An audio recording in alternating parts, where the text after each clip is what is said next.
जिस कॉलेज में मैं पढ़ता था वहीं एक लड़की थी जो बहुत ही खूबसूरत थी। जितनी वह सुंदर थी उतनी ही सीधी और ईमानदार। न किसी से झूठ बोलना, न किसी से फालतू की बातें करना, बस अपने काम से काम रखना। उसी के क्लास में मैं भी था। मैं मन ही मन उससे बहुत प्यार करता था। मैं अक्सर उसके छोटे मोटे काम कर दिया करता था।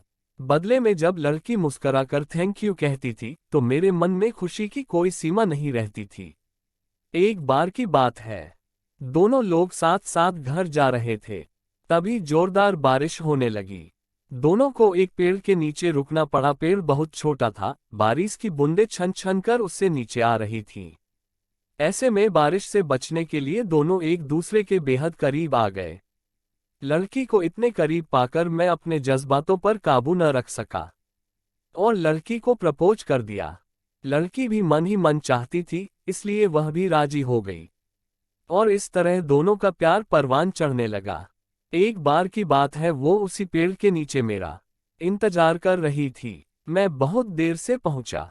मुझे देखकर वो नाराजगी से बोली, तुम इतनी देर से क्यों आए? मेरी तो जान ही निकल गई थी। यह सुनकर मैंने कहा, जाने मन, मैं तुमसे दूर कहाँ गया था, मैं तो तुम्हारे दिल में ही रहता हूँ। तुम्हें यकीन ना हो तो अपने दिल से पूछ लो। हमारी इस प्यारी सी बात को सुनकर वो अपना सारा गुस्सा भूल गई और एक प्यारी सी मुस्कान उपहार स्वरूप मुझे भेंट की। वह दौड़कर मुझसे लिपट गई। एक दिन दोनों उसी पेड़ के नीचे बैठे बातें कर रहे थे। वो पेड़ के सहारे बैठी थी और मैं उसकी गोद में सर रखकर लेटा हुआ था। तभी वो बोली, जानू, अब तुम्हारी जुदाई मुझसे बर्दाश्त नहीं होती। तुम्हारे बिना एक पल मुझे 100 साल के बराबर लगता है। तुम मुझसे शादी कर लो, नहीं तो मैं मर जाऊंगी। मैंने ने झट से उसके मुंह पर अपना हाथ रख दिया और बोला, मेरी जान, ऐसी बात ना किया करो। अगर तुम्हें कुछ हो गया तो फिर मैं कैसे रहूंगा?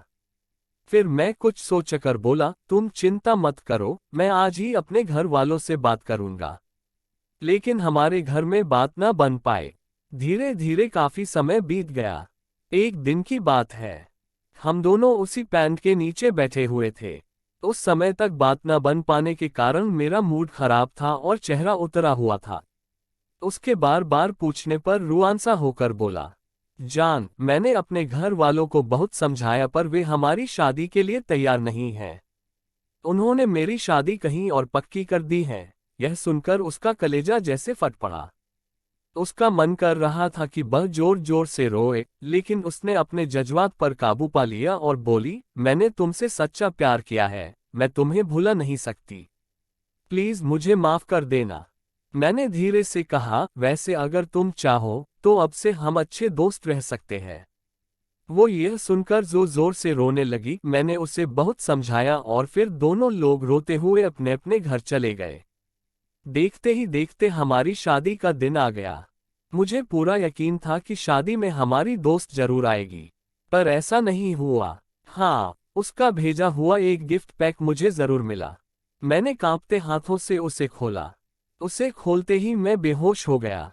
गिफ्ट पैक में और कुछ नहीं, खून से लथपथ उसका दिल रखा हुआ था और साथ ही में थी एक चिट्ठी जिसमें लिखा हुआ था, अरे पागल, अपना दिल तो लेते जा, वरना अपनी पत्नी को क्या देगा। दोस्तों, हमारी जिंदगी का सबसे खूबसूरत एहसास प्यार ही है, जो मैंने जिंदगी से सीखा है। प्यार हमको आपको हर किसी को होता है, क्या हम उसको अपना पाते हैं? कभी हम गलत तो कभी साथी गलत। दोनों सही तो घर वाले गलत, पर क्या प्यार गलत होता है? नहीं। तो मित्रों, प्यार करो लेकिन खिलवाड़ कभी किसी के साथ मत करो। दोस्तों, ये कहानी आपको अगर अच्छी लगी हो और हमारे चैनल पर पहली बार आए हैं तो सब्सक्राइब कर बेल आइकन जरूर दबाएं ताकि हमारे नए वीडियो का सूचना आपको तुरंत मिलती रहे। धन्यवाद।